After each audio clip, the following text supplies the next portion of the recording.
Hello friends, welcome back to my channel. मैं हूं वर्षा। आज यहां पर हम बात करेंगे लिमिटेड लायबिलिटी पार्टनरशिप के बारे में। आज हम इनके क्वेश्चंस डिस्कस करेंगे और इससे रिलेटेड आपको किसी भी तरह की कोई भी क्वेरी हो तो नीचे कमेंट सेक्शन में बता सकते हैं, और साथ ही साथ किसी पर्टिकुलर टॉपिक पे आपको क्वेश्चंस चाहिए तो आप उन्हें भी बता सकते हैं। हम कोशिश करेंगे जल्द से जल्द उन पर क्वेश्चंस आपके साथ डिस्कस करने की। तो स्टार्ट करते हैं। वीडियो आपको पसंद आए तो वीडियो को लाइक कीजिए, फ्रेंड्स या शेयर कीजिए, और किसी भी तरह की कोई भी क्वेरी हो तो प्लीज़ ज़रूर बताइएगा। तो स्टार्ट करते हैं आज की इस वीडियो को। देखिए, सबसे पहले हम क्वेश्चन लेते हैं अपना। अब आपको बताना है लिमिटेड लायबिलिटी पार्टनरशिप के बारे में है। तो सबसे पहले क्वेश्चन स्टार्ट करने से पहले अगर जिसने भी नहीं पढ़ा इसके बारे में तो थोड़ा सा मैं यहाँ पे डिस्कस कर लेती हूँ लिमिटेड लायबिलिटी पार्टनरशिप क्या होती है। तो देखिए, लिमिटेड लायबिलिटी पार्टनरशिप के अंदर जो पार्टनर्स होते हैं उनकी लायबिलिटी लिमिटेड होती है। जैसे कि आप नाम से यहाँ पे सजेस्ट हो रहा है कि जो पार्टनर्स ने जितना उस कंपनी में इन्वेस्ट किया है सिर्फ उतने तक ही उनकी लायबिलिटी बनती है। यहाँ पे जो पार्टनर होते हैं उनकी पर्सनल प्रॉपर्टी को यूज़ नहीं किया जाता फर्म के डेट के लिए। और जो लिमिटेड लायबिलिटी पार्टनरशिप यानी कि एलएलपी जो है वो एक कॉरपोरेट बॉडी है जिसकी एक सेपरेट लीगल एंटिटी है, इंडिपेंडेंट है पार्टनर से, और ये एक ऑर्गेनाइजेशन का ही पार्ट है। अब बात करें इसके फॉर्मेट की तो ये एलएलपी जो होता है वो स्मॉल और मीडियम एंटरप्राइजेस के लिए बहुत ही हेल्पफुल होता है, यूज़फुल होता है। और अगर बात करें तो ये जर्नल और सर्विस सेक्टर में काम करती है। और जो हमारे ग्लोबल कॉम्पिटिटिवनेस होते हैं उनके लिए ये एक तरह से फ्लैक्सिबिलिटी का भी काम करती है। तो यहाँ पर ओवरऑल आपको समझ में आ गया होगा कि लिमिटेड लायबिलिटी पार्टनरशिप क्या होती है। अब क्वेश्चन डिस्कस करते हैं। सबसे पहले है, which of the following type of organization is called hybrid organization? बताइए। Limited liability partnership, general partnership organization, Nidhi companies, या फिर पब्लिक लिमिटेड कंपनी। हाइब्रिड क्या होता है? देखिए, यहाँ पर इसका आंसर होगा option A, limited liability partnership. अब ये जानिए ये कैसे हाइब्रिड है। तो लिमिटेड लायबिलिटी जो है वो हाइब्रिड फॉर्म की ऑर्गेनाइजेशन है क्योंकि इसके जो फीचर्स होते हैं वो पार्टनरशिप फॉर्म की तरह ही हैं, जो कि आपने पार्टनरशिप एक्ट 1932 में पढ़े थे। बट यहाँ पे अंतर सिर्फ इतना आ जाता है कि यहाँ पे जो पार्टनर्स हैं उनकी लायबिलिटी सिर्फ उतनी ही होती है जितना उन्होंने इन्वेस्ट किया है, उनकी पर्सनल एसेट्स को यूज़ नहीं किया जा सकता, ठीक है। लेकिन यहाँ पर जो लिमिटेड इंडियन पार्टनरशिप एक्ट 1932 है उसके वो यहाँ पर एप्लीकेबल नहीं होती है एलएलपी के अंदर। ये अ, जो इसका जो एडमिनिस्ट्रेशन होता है वो रजिस्ट्रार ऑफ कंपनीज के द्वारा होता है। तो इतना याद रखिएगा। ये लिमिटेड लायबिलिटी पार्टनरशिप नाम से कंफ्यूज मत होइएगा कि ये पार्टनरशिप एक्ट से यहाँ पर चलती है, ऐसा कुछ भी नहीं है। इसको जो एडमिनिस्ट्रेट करता है वो करता है रजिस्ट्रार ऑफ कंपनीज, ठीक है। नेक्स्ट आइए, which of the following act governs the formation and regulation of limited liability partnership in 1932? बताइए।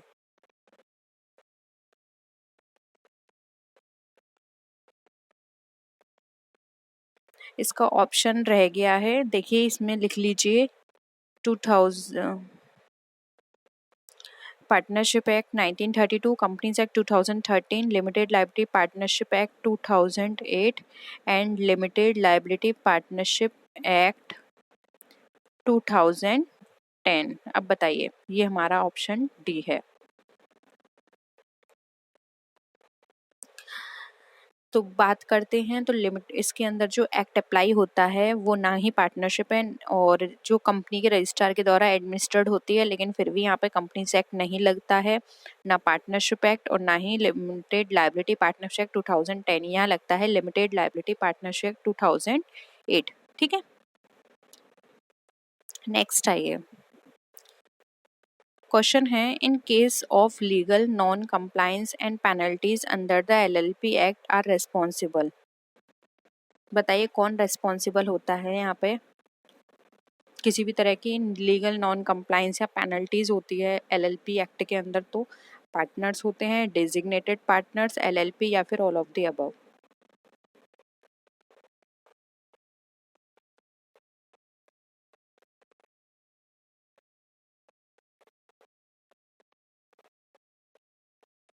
देखिए यहाँ पर कुछ पार्टनर्स होते हैं जिसको जो डेजिग्नेटेड होते हैं वो सारी चीज़ों के लिए रेस्पॉन्सिबल हो जाते हैं। ठीक है, सभी पार्टनर्स नहीं, कुछ लिमिटेड पार्टनर्स होते हैं जो कि इसके लिए साइन किए जाते हैं। जो एलएलपी एक्ट में जितने भी पेनल्टीज या लीगल कोई भी काम होगा तो वो इसके लिए लायबल होंगे। ठीक है, तो यहाँ पे डेजिग्नेटेड पार्टनर्स इसका राइट आंसर हो जाएगा। ठीक है, नेक्स्ट आइए, मैक्सिमम नंबर अब आपको बताने हैं पार्टनर के। अब हम यहाँ पर देखिए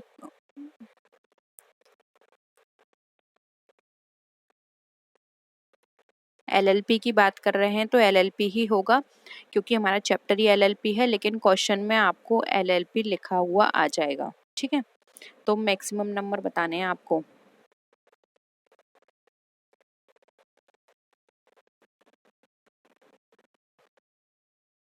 राइट आंसर हो जाएगा डी, अनलिमिटेड है, ये याद रखिएगा। ठीक है, नेक्स्ट है, in case of limited liability partnership partners are agent of. Partners किसके एजेंट होते हैं? लिमिटेड लाइबिलिटी पार्टनरशिप के, other partner, both and B, या फिर रजिस्ट्रार।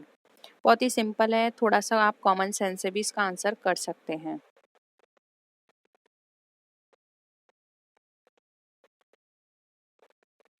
पार्टनर्स किसके एजेंट होंगे? लिमिटेड लायबिलिटी पार्टनरशिप के। ठीक है, क्योंकि वो उसके साथ ही डील कर रहे हैं। अदर पार्टनर्स क्यों होने लगे? और ना ही बोथ एंड भी होगा, रजिस्ट्रार भी नहीं होगा।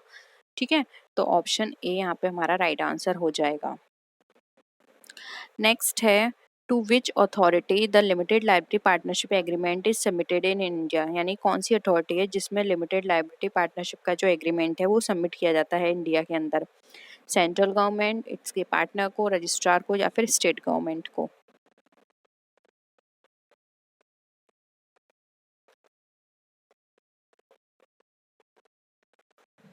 अभी आपने सारे क्वेश्चन अच्छे से समझे हैं, तो अभी अभी मैंने आपको बताया था कि इसका जितना भी एडमिनिस्ट्रेशन होता है वो रजिस्ट्रार ऑफ कंपनीज के हाथ में होता है, इसलिए इसका जो एग्रीमेंट है वो रजिस्ट्रार के पास ही इसकी अथॉरिटी जाएगी और वही एग्रीमेंट इसको सबमिट किया जाएगा। तो ऑप्शन सी यहाँ पे रजिस्ट्रार राइट आंसर हो जाएगा। क्लियर है? नेक्स्ट देखिए, लिमिटेड लायबिलिटी पार्टनरशिप जो है जनरली मिक्सचर है किसका? Only public limited and partnership firm का, private limited company and partnership firm, two simple partnership firm, या फिर public limited company and private limited company का? बताइए।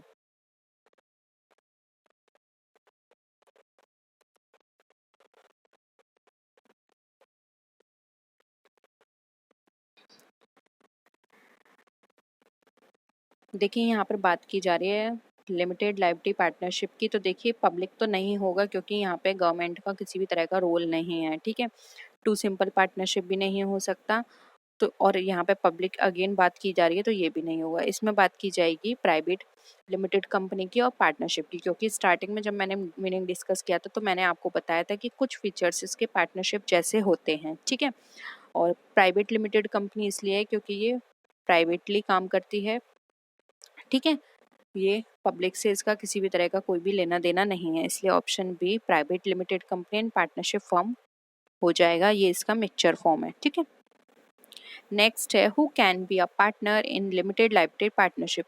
अब लिमिटेड लायबिलिटी पार्टनरशिप के अंदर कौन पार्टनर हो सकता है? इंडिविजुअल, आ बॉडी कॉर्पोरेट, एचयूएफ, या फिर बोथ ए एंड बी?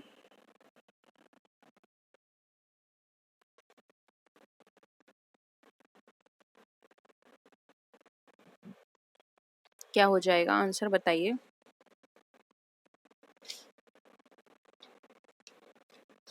देखिए यहाँ पर इसका आंसर हो जाएगा बोथ ए एंड बी। एक इंडिविजुअल भी बन सकता है, बॉडी कॉर्पोरेट भी, लेकिन एक एचयूएफ इसका पार्टनर नहीं बन सकता है। ठीक है, तो ऑप्शन ए यहाँ पे राइट आंसर, वो D both A and B right answer हो जाएगा। नेक्स्ट देखिए, which form is used by the LLP to file its agreement with the registrar. कौन सा फॉर्म एक एलएलपी के द्वारा यूज किया जाता है अपने एग्रीमेंट को फाइल करने के लिए रजिस्ट्रार के सामने? फॉर्म 2, फॉर्म 3, फॉर्म 5, या फॉर्म 7? कौन सा फॉर्म फिल करता है एलएलपी?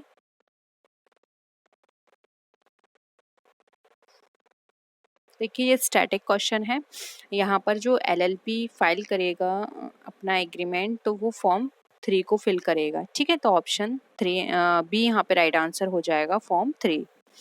नेक्स्ट है which of the following number of days within the incorporation of LLP during which an LLP shall file its agreement with the registrar, यानी कि वो कितने दिन हैं इनकॉर्पोरेशन के जिसके बीच में एक LLP को अपना जो एग्रीमेंट है उसको फाइल करना होता है रजिस्ट्रार को। बताइए, 15 दिन के अंदर, 30 दिन के अंदर, 45 डेज के अंदर या फिर 90 डेज के अंदर? बताइए।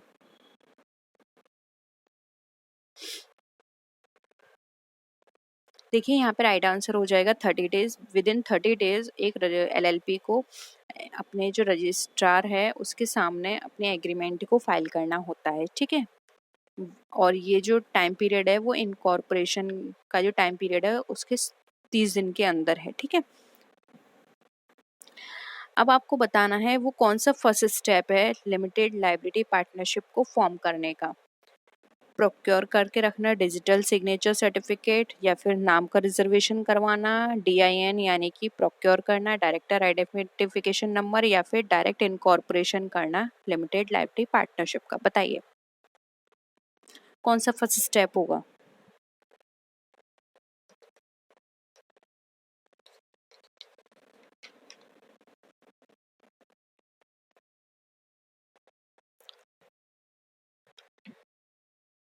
क्या लगता है? देखिए यहाँ पे राइट आंसर हो जाएगा ऑप्शन ए। सबसे पहले जो डिजिटल सिग्नेचर सर्टिफिकेट है उसको प्रोक्योर करके रखना होता है। अब मैं आपको यहाँ पर इसका प्रोसीजर बता देती हूँ, आप चाहें तो नोट कर सकते हैं। देखिए सबसे पहला जो स्टेप आता है वो है DSC यानी कि डिजिटल सिग्नेचर सर्टिफिकेट को प्रोक्योर करना। सेकंड पे आता है DIN यानी कि जो डायरेक्टर आइडेंटिफिकेशन नंबर है उसको प्रोक्योर करना। थर्ड आता है रिजर्वेशन ऑफ नेम यानी कि नाम का रिजर्वेशन करवाना, किस नाम से आप वो LLP को इस्टेब्लिश कर रहे हैं। इसके बाद इनकॉर्पोरेशन ऑफ LLP होगा, और लास्ट में जो फिफ्थ इसका स्टेप है वो है यहाँ पर file limited liability partnership agreement. अब ये फाइल कहाँ पे होगा ये भी आपने पढ़ा है, रजिस्ट्रार के सामने इसको फाइल किया जाएगा। ठीक है, तो ऑप्शन यहाँ पर क्या हो गया इस क्वेश्चन के अकॉर्डिंग? ए। क्लियर है? नेक्स्ट देखिए DPIN स्टैंड्स फॉर क्या होता है? Designated partner identification number, director personnel identification number, direct and partner identification number, या फिर डायरेक्ट पार्टनर आइडेंटिफिकेशन नंबर? बताइए।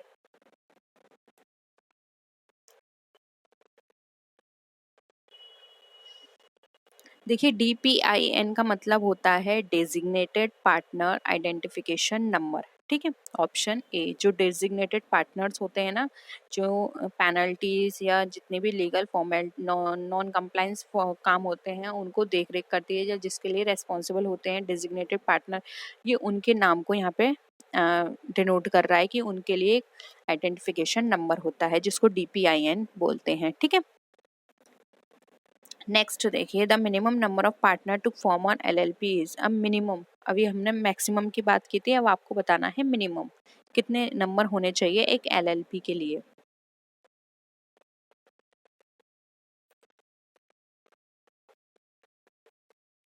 देखिए यहाँ पर मिनिमम की बात करें तो ऑप्शन 2 राइट आंसर हो जाएगा, और नंबर भी 2 ही हैं।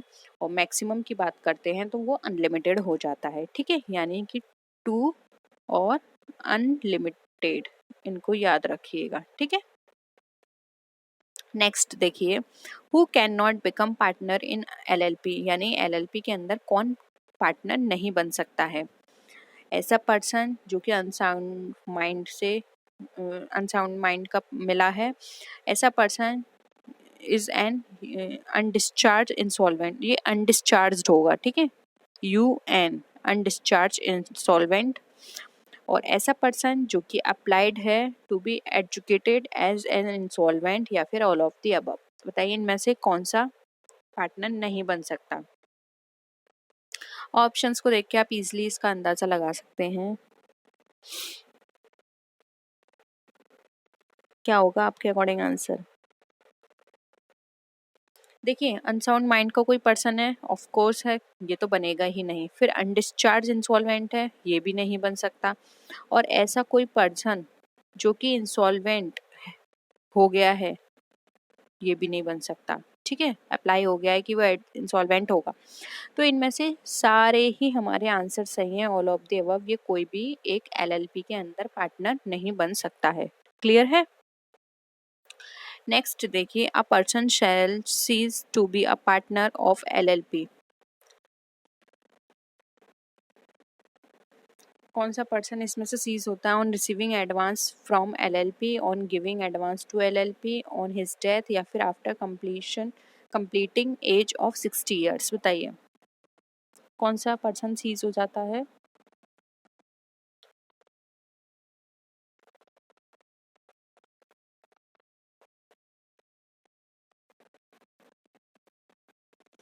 देखिए, वो पर्सन जिसकी डेथ हो गई है, वो पर्सन एक एलएलपी के पार्टनर्स होने से वो वहाँ पे सीज हो जाता है। ठीक है, कॉमन है ये, एक ऐसा रीज़न है। ऑप्शन सी यहाँ पे राइट आंसर हो जाएगा। और अगर वो एडवांस ले रहा है या एडवांस दे रहा है, इससे कोई फ़र्क नहीं पड़ता। वो जो भी उनके नॉर्म्स होंगे, जिस भी तरह से वो उससे चार्ज करना चाहेंगे, वो उससे वैसे चार्ज कर लेंगे, या फिर उनको देना चाहेंगे जिस भी अमाउंट पे इंटरेस्ट, वो उसको दे देंगे। ठीक है, लेकिन ऐसा नहीं है कि उसको सीज कर दिया जाएगा। नेक्स्ट देखिए, partner of LLP is personally liable in case of. Personally liable होते हैं पार्टनर्स एलएलपी के किस केस में? एलएलपी की लाइबिलिटीज पर, personal liability of another partner, his own personal liability, या फिर रॉन्गफुल एक्ट और omission of any other partner. बताइए।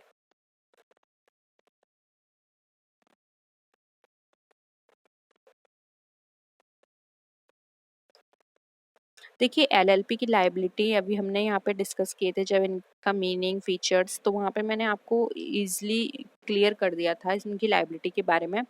और यहाँ बात की जा रही है एलएलपी की लाइबिलिटी। तो एक पार्टनर पर्सनली लायबल नहीं होगा एलएलपी की लाइबिलिटी के लिए। ठीक है, जितना जितना उसने इन्वेस्ट किया है वो बस उस हद तक वहाँ पे लायबल होगा।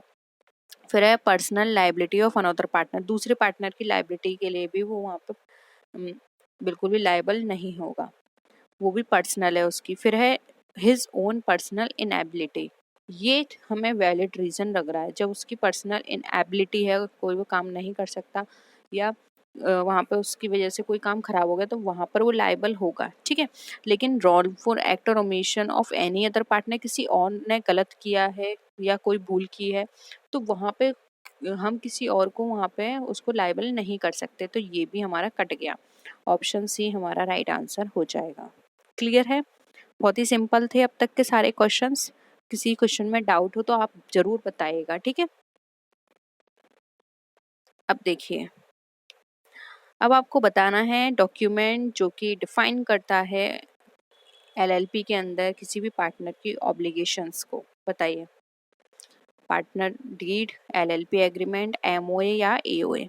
सबके मीनिंग आप इजीली जानते होंगे, तो यहाँ पर आंसर करना आपके लिए बहुत ही आसान हो जाएगा। पार्टनर डीड आप जानते हैं, जो कि इंडियन पार्टनरशिप एक्ट 1932 के अंदर बताई गई है। यहाँ पे पार्टनर्स के बारे में सारी इन्फॉर्मेशन होती है, तो ये ऑप्शन तो कट गया।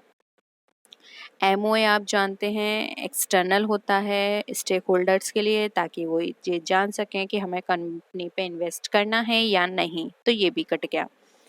एओए होता है हमारा इंटरनल मैनेजमेंट के लिए, जो कि हमारे इंटरनल जितना भी मैनेजमेंट सिस्टम है उसको काम करने में, कंपनी के बारे में जानने में हेल्प करता है। तो एओए भी कट गया। बच्चा क्या है? LLP agreement.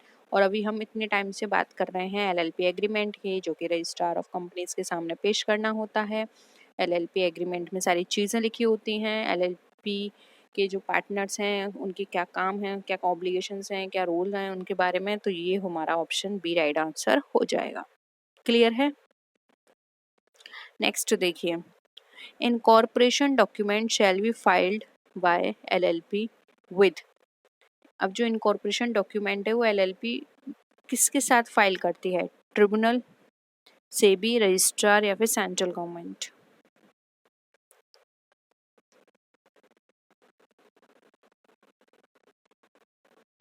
आंसर करिए इसका। अभी अभी हमने पढ़ा था कि इनकॉर्पोरेशन के विद इन 30 डेज के अंदर उसको जो भी एग्रीमेंट है उसको फाइल करना होता है। किसको? रजिस्ट्रार को। और एग्रीमेंट में क्या होते हैं, ऑफ कोर्स वो हमारे इनकॉर्पोरेशन के डॉक्यूमेंट्स होंगे और वो हमें with in 30 days registrar of companies को सबमिट करने होते हैं। तो यहाँ पे ऑप्शन सी कितना हो जाएगा, राइट आंसर हो जाएगा। क्लियर है। नेक्स्ट देखिए, which of the following is an unincorporated organisation. अब इसमें से कौन सी अनइनकॉर्पोरेटेड ऑर्गेनाइजेशन है, general partnership, limited liability partnership, public limited company या फिर प्राइवेट लिमिटेड कंपनी, बताइए। अनइनकॉर्पोरेटेड की बात की गई है, याद रखिए। तो यहाँ पे लिमिटेड लाइबिलिटी कॉर्पोरेट है, इनकॉर्पोरेट है, पब्लिक लिमिटेड भी इनकॉर्पोरेट है और प्राइवेट लिमिटेड भी इनकॉर्पोरेटेड ऑर्गेनाइजेशन है। अनइनकॉर्पोरेटेड की बात करें तो वो हमारा है जनरल पार्टनरशिप। बहुत ही सिंपल है, ये भी इजीली आप इसको पता लगा सकते हैं। तो ऑप्शन ए हमारा यहाँ पे राइट आंसर हो जाएगा। क्लियर है। अब नेक्स्ट देखिए, जो कि हमारी आज की वीडियो का यहाँ पे क्वेश्चन है last. Limited liability partnership were introduced by which act of parliament. Limited liability partnership introduce हुई थी किस पार्लियामेंट से। Liability partnership act 1907, limited liability partnership 208, partnership act 2000 या फिर कंपनी एक्ट 2006। अब देखिए यहाँ पे एलिमिनेशन मेथड से आप इजीली इसका आंसर कर सकते हैं। देखिए कंपनीज एक्ट या तो 1956 है या उसके बाद मॉडिफाई हुआ तो 2013 हो गया, तो ये तो कोई एक्ट है नहीं। पार्टनरशिप एक्ट 1932 है ना कि 2000, तो ये भी कट गया। Limited partnership act 1907 and limited liability partnership 2018, तो ये तो नाम ही गलत है, तो ये भी कट गया। बच्चा क्या, ऑप्शन बी। बहुत ही सिंपल था ये आंसर करना। क्लियर है। तो आज हमने यहाँ पे क्वेश्चंस करे लिमिटेड लाइबिलिटी पार्टनरशिप के बारे में। पहले मीनिंग डिस्कस किया था, उसके बाद हमने क्वेश्चंस डिस्कस किए। साथ ही साथ बीच में जो भी हमारे पास डिफ़िकल्टी आती गई उनके साथ भी हमने बहुत सारे और भी नई नई चीज़ें जानी, उनको भी डिस्कस किया। इसके अलावा आपको कहीं भी किसी चीज़ में डाउट लगता है तो प्लीज़ मुझे नीचे कमेंट सेक्शन में ज़रूर बताइएगा। किसी पर्टिकुलर टॉपिक पे क्वेश्चंस चाहिए वो भी ज़रूर बताइएगा। और वीडियो कैसी लगी प्लीज़ इस बात को ज़रूर ध्यान रखिएगा। और प्लीज़ अपने जो भी व्यूज़ हों इस वीडियो को देखने के बाद उसको नीचे आप कमेंट सेक्शन में ज़रूर बताइएगा। वीडियो को लाइक कीजिए और इस वीडियो को आप अपने फ्रेंड्स के साथ भी शेयर कर सकते हैं, जिससे कि वो भी इस टॉपिक को अच्छे से क्लियरली समझ पाएँ। ठीक है, तो आज के लिए यहाँ पे इतना ही। होप आपको वीडियो पसंद आया होगा। वीडियो पसंद आए तो वीडियो को लाइक कीजिए, फ्रेंड्स के शेयर कीजिए और किसी भी तरह की कोई भी क्वेरी हो तो प्लीज़ मुझे ज़रूर बताइएगा। तो यहाँ पर हम आपसे मिलते हैं नेक्स्ट वीडियो में। तब तक के लिए टेक केयर, बाय बाय।